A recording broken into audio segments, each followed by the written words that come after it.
அடக்குமுறை தாங்காமல் தொடர்ந்து அடிமைகளாக இருக்க முடியாது, எங்களுடைய நாடு எங்களுக்கு வேண்டும் என்கிற கோரிக்கைக்கு இணங்க இஸ்ரேலுக்குள் புகுந்து பாலஸ்தீன விடுதலை இராணுவம் தாக்குதல்களை நடத்தி அங்கு இருக்கக்கூடிய பல பேரை பணைய கைதிகளாக பிடித்து கொண்டு வந்தார்கள். இந்த சம்பவம் எப்படி நடந்தது? ஏன் இது இஸ்ரேலால் கட்டுப்படுத்த முடியாமல் போனது? உண்மையாகவே நரி வந்து அவனை கொல்வதற்கு வந்து விட்டது, அவன் கத்தி கதறுகிறான், நரி வந்திருக்குதுன்னு சொல்லி எல்லோருமே என்ன பண்ணிட்டாங்கன்னா, இவன் எப்பயுமே இப்படித்தான் சொல்லுவான், இன்னைக்கு மட்டும் என்ன நரியா வந்துட போகுதுன்னு. உண்மையாகவே நரி வந்த அந்த நேரத்தில் யாருமே அவனை காப்பாற்ற போகவில்லை.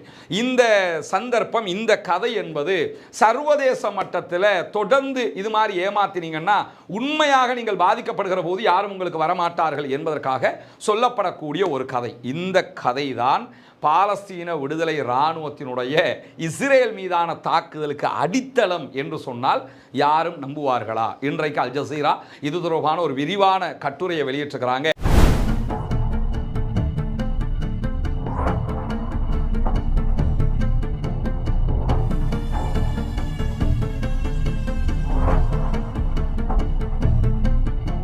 அன்பிற்கினிய சகோதர சகோதரிகளே, நம் அனைவர் மீதும் ஏக இறைவனுடைய அமைதியும் கருணையும் உண்டாகட்டுமாக என்கிற உயரிய பிரார்த்தனைகளோடு இன்றைய இந்த வீடியோவில் ஒரு முக்கியமான விவகாரத்திற்கான தற்போது வெளியாகி இருக்கக்கூடிய தகவல்களை பற்றிய செய்தியாகத்தான் பார்க்க இருக்கிறோம். அது என்ன விவகாரம்னா, நமக்கெல்லாம் தெரியும், உலகம் முழுவதும் பலவிதமான சண்டைகள், சச்சரவுகள், பிரச்சனைகள், யுத்தங்கள் நடைபெற்றாலும் காசாவில் இஸ்ரேல் நடத்தி வரக்கூடிய பயங்கரமான யுத்தம் தான் இன்றைக்கு முழுவதுமாக உலகத்தை ஆக்கிரமித்த பேசுபொருளாக இருக்கிறது. காரணம் என்னன்னா, ஒரே ஒரு பேசிக் தான் அந்த இடத்திலே நின்று பிடித்துக் கொண்டிருக்கிறது. அது என்ன பார்த்தீங்கன்னு சொன்னா, காசா, பாலஸ்தீனம் என்பது நிஜமாகவே பாலஸ்தீன மக்களுக்கு சொந்தமானது. பாலஸ்தீனம் என்கிற தேசத்திற்குள் இஸ்ரேல் என்கிற ஒரு கரும்புள்ளி தேசம் உருவாக்கப்பட்டிருக்கிறது.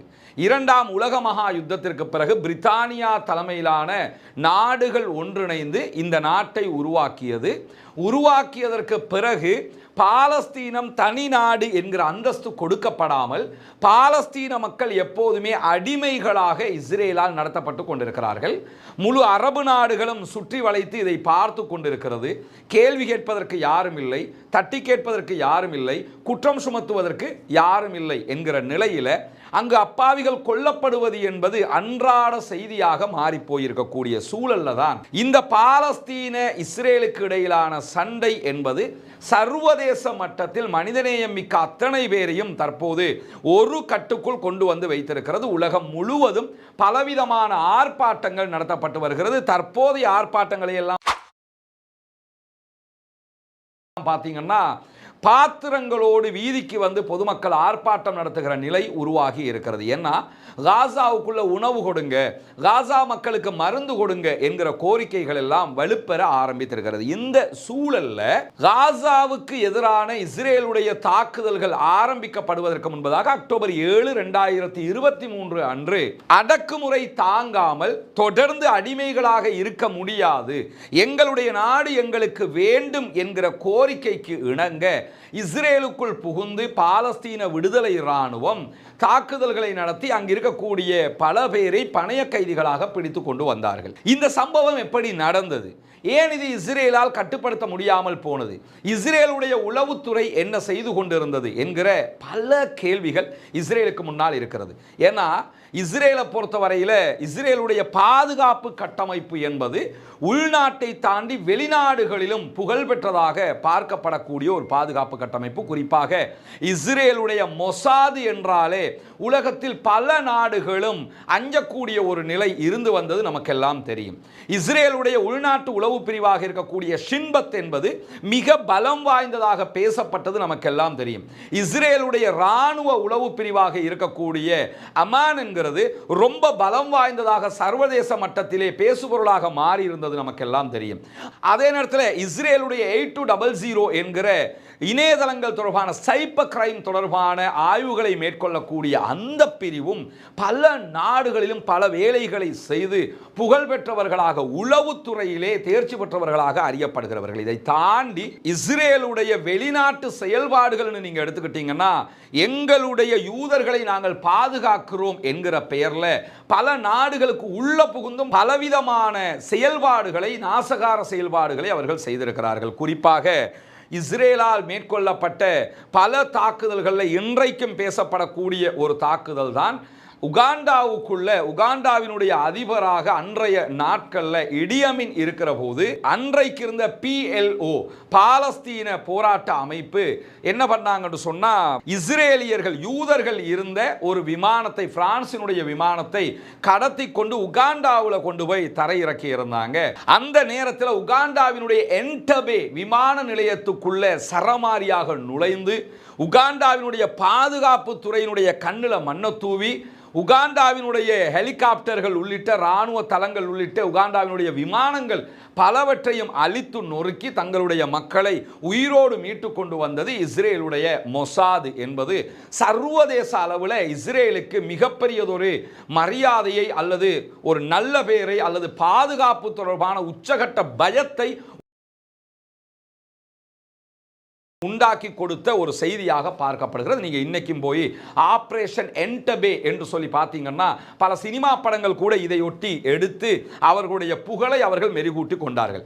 இப்படியெல்லாம் சர்வதேச மட்டத்தில் தங்களுடைய உளவுத்துறைக்கே ரொம்ப புகழ் பெற்றதாக இருந்த இந்த மொசாத் எந்த இடத்தில் கோட்டை விட்டது என்பது மிகப்பெரியதொரு கேள்வி. நம்ம நாட்டையே நம்ம எடுத்துக்கிட்டோம்னா ஈஸ்டர் அட்டாக் நடைபெற்றது. ஈஸ்டர் அட்டாக் தொடர்பான பல செய்திகள் பாதுகாப்புத்துறைக்கு கொண்டு போய் கொடுக்கப்பட்டும் எத்தனை முறை போய் சொல்லப்பட்டும் அவர்கள் ஏன் அதை கண்டுகொள்ளாமல் இருந்தார்கள், எந்த இடத்தில் பிழை விட்டார்கள் என்பதுதான் அத்தனை பேருடைய கேள்வியாகவும் இருக்கிறது. நம்முடைய உளவுத்துறை எல்லாம் எடுத்துக்கிட்டோம்னா சர்வதேச அளவில் புகழ்பெற்ற உளவுத்துறை கிடையாது. ஆனால் இஸ்ரேலுடைய உளவு அமைப்பு என்பது உலகம் முழுவதும் பேசப்படக்கூடிய ஒரு உளவு அமைப்பு. அந்த உளவு அமைப்புகளுக்கு தெரியாமல் கண்ணிலே மண்ணை தூவி அக்டோபர் 7 தாக்குதலை எப்படி பாலஸ்தீன இராணுவத்தால் நடத்த முடிந்தது என்ற கேள்விக்கு இன்றைக்கு வெளியாகி இருக்கக்கூடிய பதில் ஒற்றை வரி பதில் தான். அது என்ன ஒற்றை வரி பதில் என்று பார்த்தீங்கன்னா, இந்த நம்ம ஊர்ல எல்லாம் ஒரு கதை சொல்லுவாங்க தெரியுமில்ல, நரி வருகிறது என்கிற கதை. ஒரு விவசாயிகள் இருக்கக்கூடிய பகுதிகளில் ஒரு பையன் விவசாயிகளை ஏமாற்றி அவங்களை கலாய்க்கிறதுக்காக டெய்லி என்ன பண்ணுவான்னு சொன்னால், என்ன பிடிக்கிறதுக்கு நரி வருது அப்படிம்பா. எல்லாரும் ஓடி போய் அவனை காப்பாற்றுறதுக்காக போய் பார்ப்பாங்க. உண்மையிலே நரி வந்திருக்காது. திட்டிப்பிட்டு வருவாங்க, என்னடா போய் சொல்லிட்ட அப்படின்ட்டு வருவாங்க. 2வது நாள் சொல்லுவான், 3வது நாள் சொல்லுவான். இப்படியே அவன் ஏமாற்றுகிறது வழக்கமாக இருந்த நேரத்தில் ஒரு நாள் உண்மையாகவே நரி வந்து அவனை கொல்வதற்கு வந்து விட்டது. அவன் கத்தி கதறுகிறான், நரி வந்திருக்குதுன்னு சொல்லி எல்லோருமே என்ன பண்ணிட்டாங்கன்னா, இவன் எப்பயுமே இப்படித்தான் சொல்லுவான், இன்னைக்கு மட்டும் என்ன நரியா வந்துட போகுதுன்னு உண்மையாகவே நரி வந்த அந்த நேரத்தில் யாருமே அவனை காப்பாற்ற போகவில்லை. இந்த சந்தர்ப்பம், இந்த கதை என்பது சர்வதேச மட்டத்தில் தொடர்ந்து இது மாதிரி ஏமாத்தினீங்கன்னா உண்மையாக நீங்கள் பாதிக்கப்படுகிற போது யாரும் உங்களுக்கு வரமாட்டார்கள் என்பதற்காக சொல்லப்படக்கூடிய ஒரு கதை. இந்த கதை தான் பாலஸ்தீன விடுதலை இராணுவத்தினுடைய இஸ்ரேல் மீதான தாக்குதலுக்கு அடித்தளம் என்று சொன்னால் யாரும் நம்புவார்களா? இன்றைக்கு அல் ஜசீரா இது தொடர்பான ஒரு விரிவான கட்டுரையை வெளியிட்டிருக்கிறாங்க. அதிலே அவர்கள் குறிப்பிடுகிற இந்த செய்திகளை தான் உங்களோடு நான் பகிர்கிறேன். என்னன்னா, இந்த நரி வருகிறது என்கிற சித்தாந்தத்தை அடிப்படையாக வைத்துத்தான் இந்த தாக்குதலையே கட்டமைத்திருக்கிறது பாலஸ்தீன விடுதலை இராணுவம். எப்படி கட்டமைக்கிறாங்கன்னு சொன்னா, இந்த தாக்குதலை தடுப்பதற்கு இஸ்ரேலுக்கு 11 மணி நேரங்கள் அவகாசம் கிடைத்திருப்பதாக தற்போது வெளியாகி இருக்கிற இஸ்ரேலுடைய ஆய்வு அறிக்கைகளை சொல்லிக் கொண்டிருக்கிறது. என்னன்னா, இஸ்ரேலுடைய ஷின்பத்தினுடைய தகவல் அறிக்கைகள் பெறப்பட்டிருக்கிறது, மொசாதினுடைய அறிக்கைகள் பெறப்பட்டிருக்கிறது, 8800 அறிக்கைகள் பெறப்பட்டிருக்கிறது, அமானுடைய அறிக்கைகள் பெறப்பட்டிருக்கிறது. குறிப்பாக இராணுவ உளவு அமைப்பாக இருக்கக்கூடிய அமானுடைய தலைவர் பொறுப்பாளர் தாக்குதல் நடத்தப்பட போகிறது என்கிற செய்திகள் வருகிற போது ஓய்விலே இருந்தார், ரெஸ்ட் எடுக்க போயிருந்தாரு, அவர் சிம்லா கொடைக்கானல் மாதிரி அங்கே எங்கேயாவது போயிருக்கிறாரு என்கிற செய்திகள் தற்போது வெளியாகி இருக்கிறது. எனவே இந்த செய்திகள் எல்லாம் அவர்களுக்கு கிடைத்திருக்கிறது. தாக்குதல் ஒன்று வரப்போகிறது என்கிற செய்திகள் தொடர்ந்து அவர்களுக்கு கிடைத்து கொண்டே இருக்கிறது. எப்படி கிடைத்தது என்று பார்த்தீங்கன்னு சொன்னா, அவர்களுடைய உளவு அமைப்பை சேர்ந்தவர்களும் காசாவுக்குள்ள ஆல்ரெடி மஃப்டியில் வேலை பார்த்துக்கிட்டு தான் இருக்கிறாங்க, இல்லாம இல்லை. அப்படி இருக்கிற போது அவங்க தான் இந்த தகவல்களை கொடுக்கிறாங்க.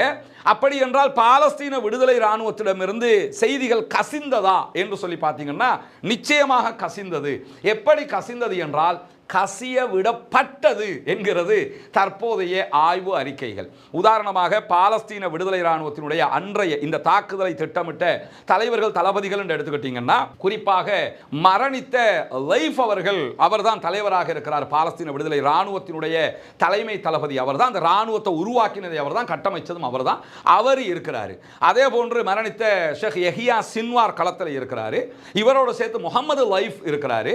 இதை தாண்டி பல தளபதிகளும் அந்த இடத்திலே இருக்கிறார்கள். இவங்க எல்லோரும் சேர்ந்துதான் இதை திட்டமிட்டதாக சொல்லப்படுகிற அதே நேரத்தில் முதலாவதாகவே என்ன பண்றாங்கன்னு சொன்னா, இந்த செய்திகளை கசிய விடுங்க, இப்படி ஒரு தாக்குதல் வரப்போகுது, இந்த நாளைக்கு நடக்க போகுது, நாளான்னைக்கு நடக்க போகுது என்று சொல்லி கிட்டத்தட்ட ஒரு ஆண்டுகளாக இஸ்ரேல் மீது தாக்குதல் ஒன்று நடத்தப்பட போகிறது என்கிற செய்திகளை கசிய விடுகிறார்கள். பத்திரிகைகளில் எழுதுகிறார்கள். எப்படியெல்லாம் அதை வெளிப்படுத்துகிறாங்க? வெளிப்படையாக காசாவினுடைய பத்திரிகைகளில் எழுதப்படுகிறது, காசாவினுடைய இணையதளங்களில் செய்திகள் வெளியிடப்படுகிறது.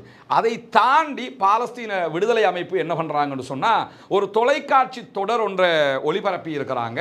அந்த தொலைக்காட்சி தொடர்ல இஸ்ரேலுக்கு எதிரான ஒரு பாரிய தாக்குதல் நடத்துவதற்கான திட்டங்கள் இருக்கிறது என்பதையெல்லாம் வெளிப்படையாகவே வெளியிட்டு இருக்கிறார்கள். இதெல்லாம் ஏன் செஞ்சாங்கன்னா, அந்த நரி வருகிற கதை தான். ஏன் செய்கிறாங்கன்னா, தொடர்ந்து இதை சொல்லிக்கொண்டே இருக்கிறாங்க. சொல்லிக்கொண்டே இருக்கும்போது உளவு அமைப்புகள் செய்தியை கொண்டு போய் சேர்க்குறாங்க. எப்படி சேர்க்குறாங்கன்னா, ஒரு தாக்குதல் வரப்போகுது, தாக்குதல் நடத்த போகிறாங்க, தொலைக்காட்சி தொடர் போட்டிருக்கிறாங்க, செய்தியில் போடுறாங்க. இதையெல்லாம் பார்க்கும்போது அவங்க என்ன நினைக்கிறாங்கன்னா, தாக்குதல் நடத்துகிற எவனும் இப்படி சொல்ல மாட்டான், எவனுமே இந்த மாதிரி செய்ய மாட்டான், இது நம்மளை பேக்காட்டுறதுக்காக செய்கிற வேலை, நம்மளை கிறுக்கு பிடிக்க வைக்கிறதுக்காக செய்கிற வேலை என்று சொல்லி இந்த செய்திகளை எல்லாம் தட்டி கழித்து கொண்டே இருக்கிறது இஸ்ரேலுடைய உளவு அமைப்புகள். அதை தாண்டி இந்த பாலஸ்தீன விடுதலை இராணுவம் இந்த திட்டத்தை எங்கே இருந்து எடுக்கிறாங்க என்று சொன்னால், பேர்ல் ஹார்பர் மீதான ஜப்பானுடைய தாக்குதல்கள். இரண்டாம் உலக மகா யுத்தத்தில் அமெரிக்கா ஜப்பானுடைய பல பகுதிகள் மீது தாக்குதல் நடத்தும் போது ஜப்பான் என்ன பண்றாங்கன்னா, பேர்ல் ஹார்பர் மீதான தாக்குதலை நடத்துகிறார்கள். இந்த பேர்ல் ஹார்பர் மீதான தாக்குதலில் இருந்துதான் இந்த யுக்தியை அவர்கள் பெற்றுக்கொள்கிறார்கள். எப்படின்னா, செய்திகளை நல்லாவே கசிய விடுறது, கசிய விட்டுட்டு அதெல்லாம் நடக்காது என்று அவர்கள் நினைக்கிற போது தாக்குதலை நடத்துவது. இதே வேலையைத்தான் சதாம் ஹுசைன் குவைத் மீதான தாக்குதலின் போதும் செய்தார் என்கிற செய்திகளை நம்ம பார்க்க முடிகிறது. என்னன்னா, குவைத்தை பிடிக்க போறேன் இருந்தார். அதெல்லாம் நடக்காதுன்னு நினைக்கும் போது குவைத் அவர் கைப்பற்றினார். இப்படி என்னன்னா, இது இந்த நரி வருகிறது கதையை அடிப்படையாக கொண்டு செய்யப்படுகிற ஒரு இராணுவ உத்தியாக பார்க்கப்படுகிறது. இப்படி அவங்க தொலைக்காட்சி தொடர வெளியிடுறாங்க, செய்தியை வெளியிடுறாங்க, பகிரங்கமாகவே செய்தி எல்லாம் போகுது. இஸ்ரேலுடைய உளவு அமைப்புகள் இதை கண்டுக்கிறவே இல்லை. ஈவன் தாக்குதல் நடத்தப்படுவதற்கு 11 மணி நேரங்களுக்கு முன்பதாக உச்சகட்டமான மிக தெளிவான செய்தியை அவர்களுக்கு கிடைக்கிறது. அப்பொழுதும் என்ன முடிவு எடுக்கிறாங்கன்னா, அதெல்லாம் செய்தி சொல்லத்தான் செய்வாங்க, எவ்வளவு காலமாக சொல்லிக்கிட்டு இருக்கிறாங்க, அதெல்லாம் நடக்குமா என்றால் நடக்காது என்கிற முடிவை எடுக்கிறார்கள். சரி, இந்த இடத்தின் மீது தான் நம்ம அட்டாக் பண்ண போறோம்ங்கிறத எப்படி முடிவெடுத்தாங்கன்னு சொன்னா, 2 விவகாரங்கள்ல பாலஸ்தீன விடுதலை அமைப்பு மிக தெளிவாக காரியம் ஆற்றி இருக்கிறார்கள் என்கிறது அல் ஜசீரா. முதலாவது விவகாரம் என்னன்னா, தங்களுக்கு தேவையான நீண்டகால யுத்தத்திற்கு தேவையான பண உதவியையும் நீண்டகால யுத்தத்திற்கு தேவையான ஆயுதங்களையும் அவர்கள் 10 ஆண்டுகளுக்கு மேலாக சேமித்துக் கொண்டார்கள். எத்தனை வருஷம் வந்தாலும் நம்ம யுத்தத்தை நடத்தணுமாக இருந்தா நமக்கு இது ரெண்டுமே தேவை என்று சொல்லி அதை தெளிவாக அவங்க எடுத்துக்கிட்டாங்க. இரண்டாவது என்ன பண்றாங்கன்னா, வளமைக்கு மாற்றமாக இஸ்ரேலுக்குள்ள வேலைக்கு போகிற பாலஸ்தீனர்களுடைய எண்ணிக்கை அதிகரிக்கப்படுகிறது. அப்ப வளமையில வேலைக்கு போனவங்க, வளமையாக வேலைக்கு போறவங்க, கூடுதலாக வேலைக்கு யார் அனுப்பப்படுறாங்கன்னா, பாலஸ்தீன விடுதலை அமைப்பினுடைய உளவு அமைப்பை சேர்ந்தவர்கள் அனுப்பப்படுகிறார்கள். அது எப்படி இருக்குன்னு கேட்டா, இஸ்ரேல் காசாவுக்குள்ள அவர்களுடைய உளவு அமைப்பை திரிய விட்ட மாதிரி பாலஸ்தீன விடுதலை இராணுவம் இஸ்ரேலுக்குள்ள தாராளமாக அவர்களுடைய உளவு அமைப்புகளை வேலைக்கு அமர்த்தி இருக்கிறாங்க. போங்க, ஒரு விவசாயம் பண்ற மாதிரி பண்ணுங்க, அது பண்ற அப்படியெல்லாம் பண்ணுங்கன்னு சொல்லி எங்கெங்க என்னென்ன இருக்குதுங்கிற தகவல்களை துல்லியமாக அவர்கள் சேமித்துக் கொள்கிறார்கள். இப்படியெல்லாம் சேமித்து எடுத்ததற்கு பிறகுதான் இந்த தாக்குதலை அவர்கள் நடத்தினார்கள். இந்த தாக்குதல் சொல்லாமல் ரகசியமாக நடத்தப்பட்டது அல்ல, சொல்லி பகிரங்கமாக நடத்தப்பட்டது. பகிரங்கமாக சொல்லி நடத்தப்பட்டதால் தான் இஸ்ரேலால் இதை தடுக்க முடியாமல் போயிருக்கிறது. இந்த பாதுகாப்பு தொடர்பான ஆய்வுகளை மேற்கொள்ளக்கூடிய பான்மன் நிறுவனம் ஒரு முக்கியமான ஆய்வறிக்கையை சமர்ப்பிக்கிறார்கள். அது அவங்க என்ன சொல்றாங்கன்னா, நிறைய உளவு அமைப்புகள் ஃபெயிலியர் ஆகுவதற்கான காரணங்கள்ல 31% காரணம் எதுல அடங்கி இருக்குன்னு சொன்னா, தகவல் மிகைப்படுத்தல் காரணமாக பிழை விட்டு விடுகிறார்கள். தகவல் மிகைப்படுத்தலைன்னா அட்டாக் பண்ண போகிறாங்க, அப்படி பண்ண போகிறாங்களா, இப்படி பண்ண போகிறாங்களா, இந்த டேட்டில் நடக்க போதும், அந்த டேட்டில் நடக்க போதாம்னா சொன்ன எந்த டேட்லையுமே அது நடக்காது. சொன்ன மாதிரி எதுவுமே நடக்காது. அப்போ வந்துக்கிட்டே இருக்கும் தகவல் எதுவுமே நடக்காது. இந்த தகவல்களை மிகைப்படுத்தி மிகைப்படுத்தி மிகைப்படுத்தி வருகிற போது இது நடக்காது என்கிற சாதாரண மனித எண்ணத்துக்குள் இந்த உளவு அமைப்புகள் வந்து விடுகின்றன. எனவேதான் 31% இந்த தாக்குதல்களை தடுக்க முடியாமல் இருப்பதற்கான அடிப்படையாக இது மாறிவிடுகிறது என்கிறது போன்மென் நிறுவனம். இரண்டாவதாக தவறான அலாரம் கொடுப்பது. என்னன்னா இந்த டேட்ல நடக்க போகுது என்று சொல்லுவாங்க, அந்த டேட்ல நடக்காது. இந்த இடத்துல நடக்க போகுதுன்னு சொல்லுவாங்க, அந்த இடத்துல நடக்காது. இத்தனை பேர்னு சொல்லுவாங்க, அத்தனை பேர் சம்பந்தப்பட்டிருக்கவே மாட்டாங்க என்கிற ஒரு ஃபேக் அலாரம் ஒன்று கொடுக்கிறது. இது 75 தொடக்கம் 95% தோல்விக்கு இது காரணமாக அமைந்து விடுகிறது என்கிறார்கள் போன்மென் ஆய்வு நிறுவனம். இதுல இருந்து நம்ம பெற வேண்டிய தெரிந்து கொள்ள வேண்டிய முக்கியமான அம்சமே என்னன்னா, நம்முடைய பாட்டி காலத்து ஓநாய் கதை தான் இந்த அத்தனைக்கும் பின்புலமாக இருக்கிறது, இந்த இராணுவ தாக்குதலுக்கு அடிப்படையாக இருந்திருக்கிறது என்பதை புரிய முடிகிறது. அது ஜப்பானுடைய பேர்ல் ஹார்பர் அட்டாக்காக இருந்தாலும் சரி, அல்லது சதாம் ஹுசைனுடைய குவைத் மீதான தாக்குதலாக இருந்தாலும் சரி, அதை தாண்டிய தற்போது நடந்திருக்கக்கூடிய அக்டோபர் 7 தாக்குதலாக இருந்தாலும் சரி, இதனுடைய அடிப்படைகள் இப்படித்தான் அமைக்கப்பட்டிருக்கின்றன என்பதை அல் ஜசீராவினுடைய இந்த கட்டுரை மிக தெளிவாக சுட்டிக்காட்டி இருக்கிறது. எனவே பாலஸ்தீன விடுதலை இராணுவம் ஒளித்து மறைத்து செய்த ஒரு காரியம் அல்ல, பகிரங்கமாகவே செய்த ஒரு காரியத்தை கண்டும் காணாமல் பிடித்துக்கொள்ள முடியாமல் அசால்ட்டாக இருந்ததனுடைய விளைவுதான் இந்த தாக்குதல் என்று சொல்லி இன்றைக்கு ஆய்வறிக்கைகள் வெளியாகி இருக்கு. இதுதான் தற்போது இஸ்ரேலுடைய பிரதமர் பெஞ்சமின் நெத்தன்யாஹுக்கு மிகப்பெரிய நெருக்கடியை கொடுக்கிறது, அவருடைய பாதுகாப்பு தலைமைக்கு நெருக்கடியை கொடுக்கிறது. உலக அளவில் ஆபரேஷன் என்டபே வரைக்கும் செய்து ஃபேமஸான புகழ்பெற்ற இஸ்ரேலுடைய மொசாத மொக்கை உளவுத்துறை என்று ஆக்குகிறதுக்கு அடிப்படையாக அமைந்ததும் இதுதான் என்பதை நம்ம புரிந்து கொள்ள வேண்டும். என்னன்னா பாலஸ்தீன விடுதலை இராணுவத்தை பொறுத்தவரை நம்ம திரும்ப திரும்ப சொல்றதா, அவர்கள் யாரை நம்பி நிற்கவில்லை, ஈமானி அடிப்படையில் அல்லாஹுவை நம்பி அவர்களுடைய அனைத்து காரியங்களுக்கும் அவர்களே தான் ஸ்கெட்ச் போட்டு கொள்றாங்க, அவங்களே தான் எல்லாத்தையும் பண்றாங்கிறதுனால ரொம்ப துல்லியமாக தங்களுடைய அறிவாற்றலை பயன்படுத்தித்தான் இதை செய்திருக்கிறார்கள் என்பதையும் புரிய முடிகிறது. பொறுத்திருந்து பார்ப்போம் என்னவெல்லாம் நடக்கிறது என்பதை. இந்த ஆய்வறிக்கைகள் என்ன விதமான தாக்கங்களை இஸ்ரேலுக்குள் ஏற்படுத்த போகிறது என்பதும் மிக முக்கியமானது.